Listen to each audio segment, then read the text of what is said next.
नमस्कार मित्रों, study with Sanjay channel पे आपका हार्दिक स्वागत है। आज हम बात करने वाले 20 अप्रैल के करंट रिलेटेड जो अभी इम्पोर्टेंट क्वेश्चन बन सकते हैं इसके बारे में जानेंगे। तो शुरू करते, वीडियो पे एंड तक बने रहे। पहला क्वेश्चन, हर साल विश्व यकृत दिवस या वर्ल्ड लिवर डे किस दिन मनाया जाता है? तो हर साल 19 अप्रैल को विश्व यकृत दिवस मनाया जाता है, क्योंकि 19 अप्रैल को यह दिन लिवर हेल्थ के प्रति जागरूकता फैलाने और लिवर डिसीज की रोकथाम के मकसद से मनाया जाता है।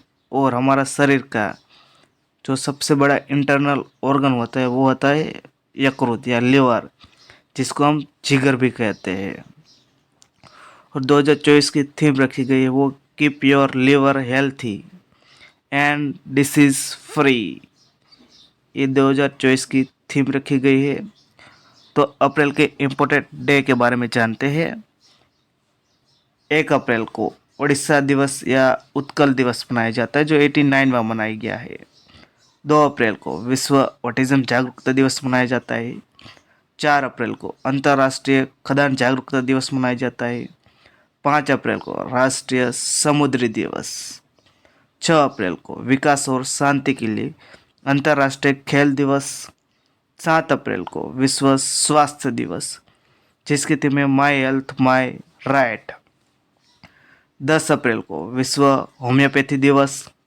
11 अप्रैल को राष्ट्रीय सुरक्षित मातृत्व दिवस और विश्व पार्किंसंस दिवस मनाया जाता है। 12 अप्रैल को मानव अंतरिक्ष उड़ान का अंतर्राष्ट्रीय दिवस। 13 अप्रैल को जलियांवाला नरसंहार जो जलियांवाला बाग नरसंहार दिवस मनाया जाता है जो 13 अप्रैल 1919 में हुआ था। 15 अप्रैल को विश्व कला दिवस मनाया जाता है। 17 अप्रैल को विश्व हीमोफीलिया दिवस मनाया जाता है। और 18 अप्रैल को विश्व विरासत दिवस मनाया जाता है। और 19 अप्रैल को विश्व लिवर या यकृत दिवस मनाया जाता है। ये है मार्च के इम्पोर्टेंट डे। तो वीडियो आपको अच्छा लगे तो लाइक कर देना, शेयर कर देना, और चैनल पर नहीं तो चैनल को सब्सक्राइब कर देना। और वीडियो को कम से कम 100 लाइक पे हमको पहुंचाना है। तो अब नेक्स्ट देखते हैं। हाल ही में अगले chief of the naval staff कौन बनेंगे? तो हाल ही में दिनेश कुमार त्रिपाठी जो वाइस एडमिरल है वो 30 अप्रैल को एडमिरल आर हरि कुमार का जो कार्यकाल है वो ख़त्म होने वाला है। तो वो रिटायर होने के बाद इसकी जगह दिनेश कुमार त्रिपाठी लेंगे। जो हाल में वाइस एडमिरल है वो एडमिरल बनेंगे। जो रैंक होता है नेवी में इसको कहते हैं एडमिरल, सेकंड पे होता है तो इसको वाइस एडमिरल कहते हैं। वाइस एडमिरल है वो एडमिरल बनने वाले वो दिनेश कुमार त्रिपाठी है। ये है दिनेश कुमार त्रिपाठी। अब नेक्स्ट देखते हैं। हाल ही में किसको लता दीनानाथ मंगेशकर पुरस्कार से सम्मानित किया गया? तो हाल ही में अभिनेता अमिताभ बच्चन को लता दीनानाथ मंगेशकर पुरस्कार से सम्मानित किया गया है। यह है अभिनेता अमिताभ बच्चन। अब नेक्स्ट देखते हैं। हाल ही में किसने bank of Baroda world app पर प्रतिबंध लगाया है?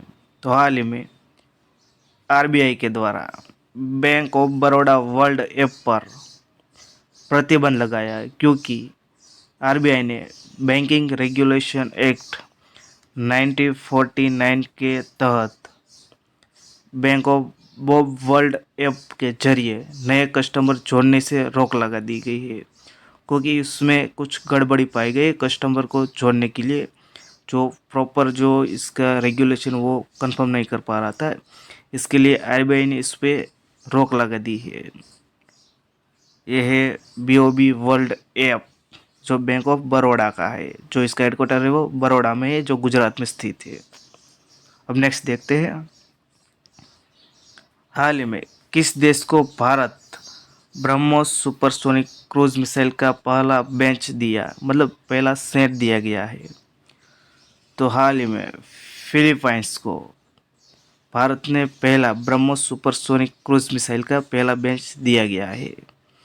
फिलीपाइंस वर्ष 2022 में दोनों देश के बीच, मतलब इंडिया और फिलीपाइंस दोनों देश के बीच 37.5 करोड़ अमेरिकी डॉलर, मतलब ये बनता है अराउंड 3,000 करोड़ अराउंड बनता है। इस पे समझौते पर हस्ताक्षर किए गए थे। तो फिलीपाइन चर्चा में है, तो फिलीपाइंस के बारे में जानते हैं। ये है फिलीपींस, आप देख सकते हो, जिसकी कैपिटल वो मनीला है और इसकी करेंसी वो पैसो है और वहाँ के प्रेसिडेंट है बोंग बोंग मार्कोस। और फिलीपाइंस की संसद को कांग्रेस कहा जाता है।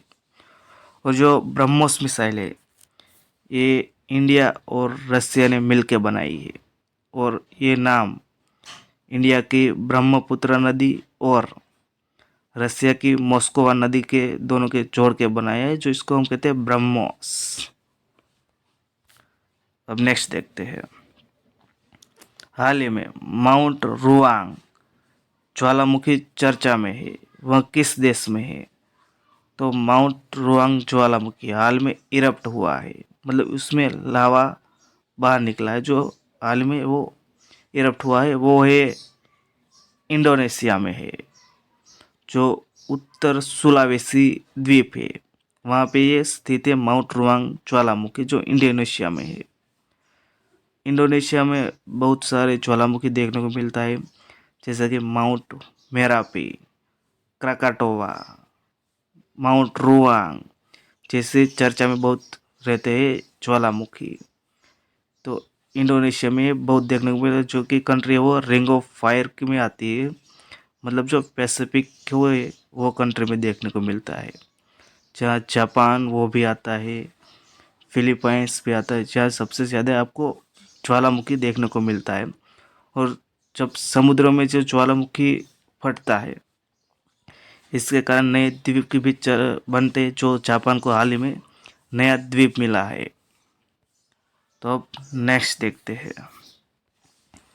हाल ही में जारी हुई टाइम मैगजीन 100 सबसे प्रभावशाली लोगों की लिस्ट में केवल एक ही भारतीय ओलंपिक मेडल विजेता कौन है, जो हाल ही में टाइम मैगजीन के द्वारा 100 इन्फ्लुएंसर लोगों के द्वारा लिस्ट जारी की गई।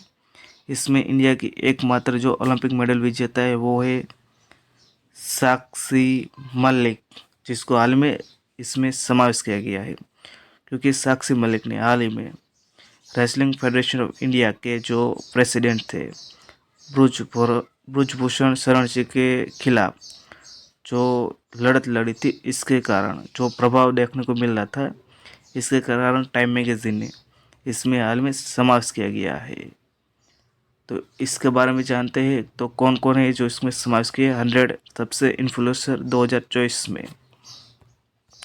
तो आलिया भट्ट है, सत्या नडेला जो माइक्रोसॉफ्ट के सीईओ, इसको भी इंक्लूड किया गया है, साक्षी मलिक, अजय बंगा जो वर्ल्ड बैंक के हाल में प्रेसिडेंट है और 2023 के लिए टाइम मैगजीन ने पर्सन ऑफ द ईयर के रूप में टेलर स्विफ्ट को नामित किया गया था, मतलब टेलर स्विफ्ट को घोषित किया गया था, जो एक बहुत बड़ी सिंगर है।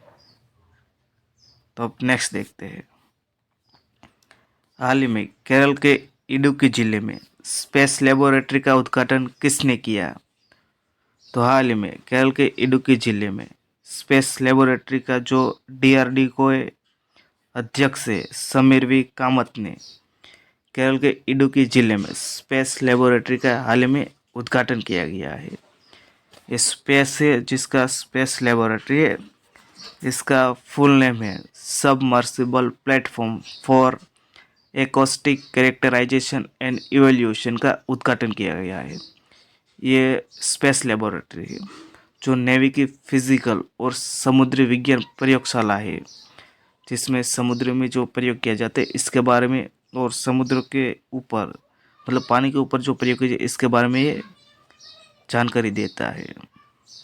और इसका हाल में किया वो समीर वी कामत ने किया है इसका उद्घाटन। तो अब नेक्स्ट देखते हैं। हाल ही में किस देश के मिलिट्री चीफ ऑफ फ्रांसिस ओमंडी ओगोला की हेलीकॉप्टर क्रैश में मौत हुई है। तो केनिया केनिया देश के मिलिट्री चीफ फ्रांसिस ओमोडी ओगोला की हेलीकॉप्टर क्रैश होने से हाल ही में डेथ हो गई है। तो केनिया के मिलिट्री चीफ की डेथ हो गई, तो केनिया के बारे में जानते हैं। ये है केनिया। केनिया की कैपिटल है वो नैरोबी है। वहाँ की करेंसी वो शिलिंग है। वहाँ के राष्ट्रपति है वो विलियम रूटो है। और केनिया के नैरोबी में यूनाइटेड नेशन एनवायरनमेंट प्रोग्राम की भी हेडक्वार्टर है।